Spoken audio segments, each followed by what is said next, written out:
Oh yeah, man, that's Pink Floyd. From what I know, one of the hottest bands in the old school rock and roll genre.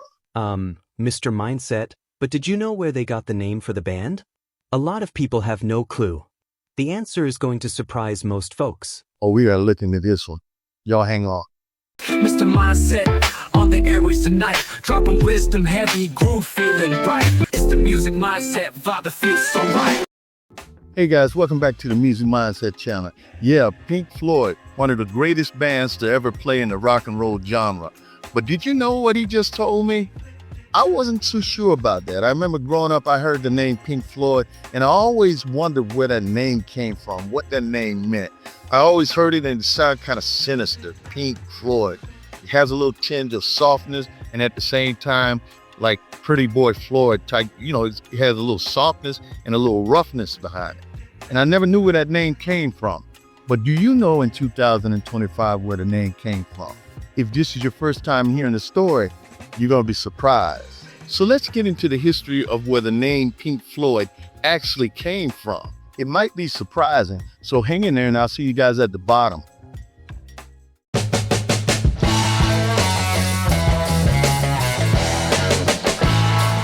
Yeah, man, it's the year 1965. London's music scene, man, it's on fire.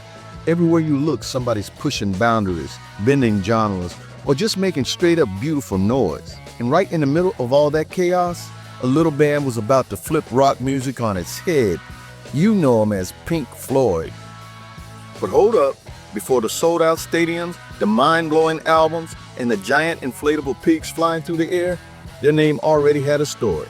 And trust me, most people don't even know it.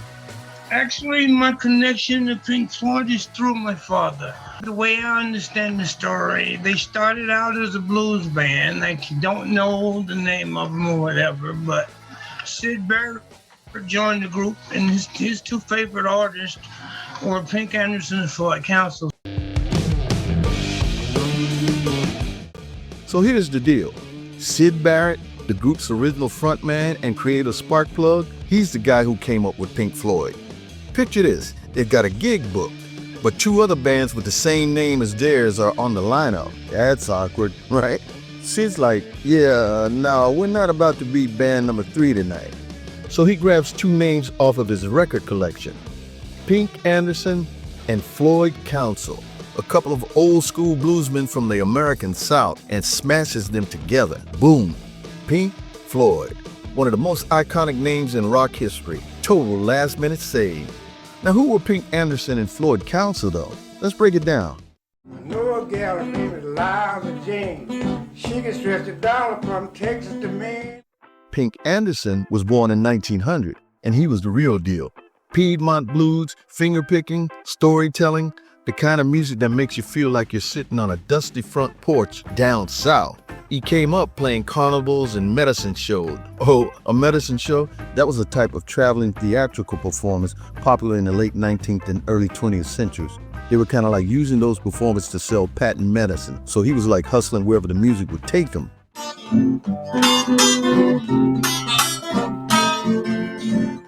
Dude recorded in the 50s and the 60s, never blew up huge, but he left fingerprints all over the blues scene. And without even knowing it, he inspired a young Syd Barrett all the way across the ocean in England. Yeah, working man, ain't nothing but. Now Floyd Council, same lane, born in 1911, North Carolina. Smooth on the guitars, soulful with the vocals. He recorded some tracks, played with Blind Boy Fuller, serious talent, but stayed under the radar. But health problems cut his career short, and he passed away in 1976.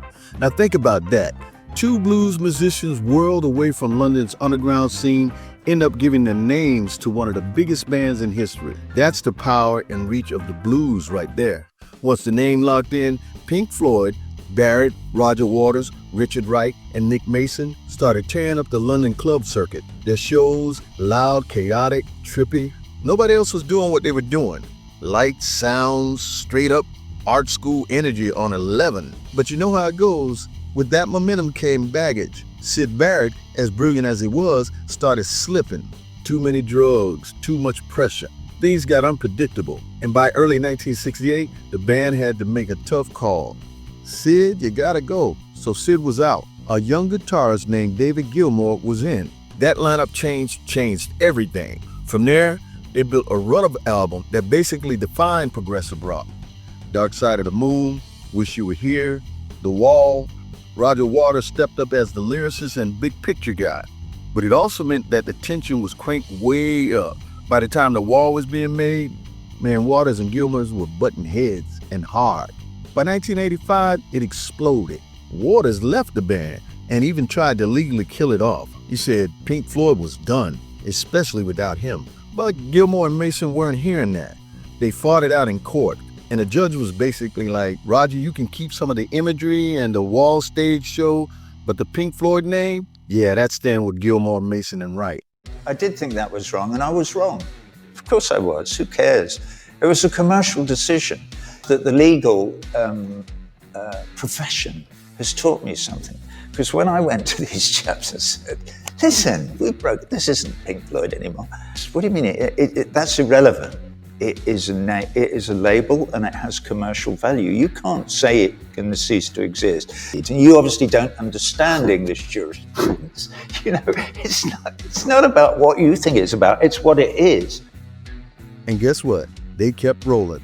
Albums like A Momentary Lapse of Reason, The Division Bell, and monster tours that proved Pink Floyd was way bigger than any one member. So Waters was out there solo. Yeah, and in these current days, you know, his activism has him facing possible jail time if he didn't get that under control.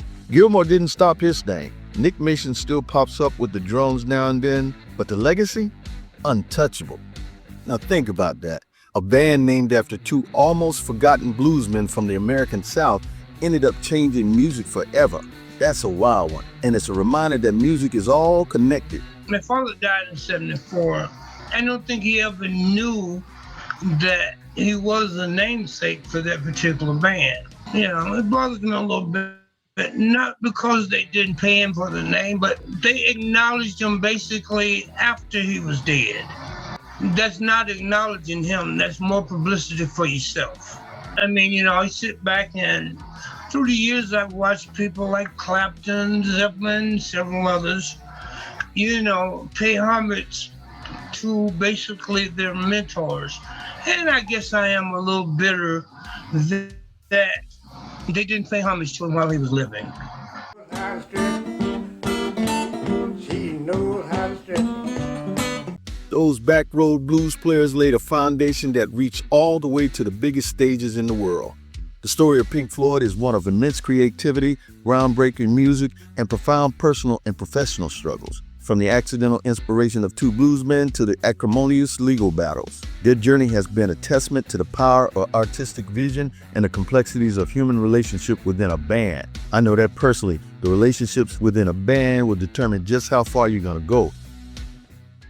Yeah, man, that's pretty much the facts. You know what I'm saying? The funny thing is when I look over the internet and I start looking for pictures of what these guys really look like, they're all over the place, and even some of the professional organizations. I look at one picture and then I look at another, I don't see the same guy. But if they can't, I can definitely tell the difference between brothers, and they got some of the pictures wrong. Some of the pictures actually show Blind Boy Fuller, and I can see how they make that mistake because there is a connection. Floyd Council actually plays some guitar for Fuller, so sometimes people are just using the picture, but it's not the picture of Floyd Council. But I did try to get the information accurate as possible for the Music Mindset channel. But either way, that's how you have it.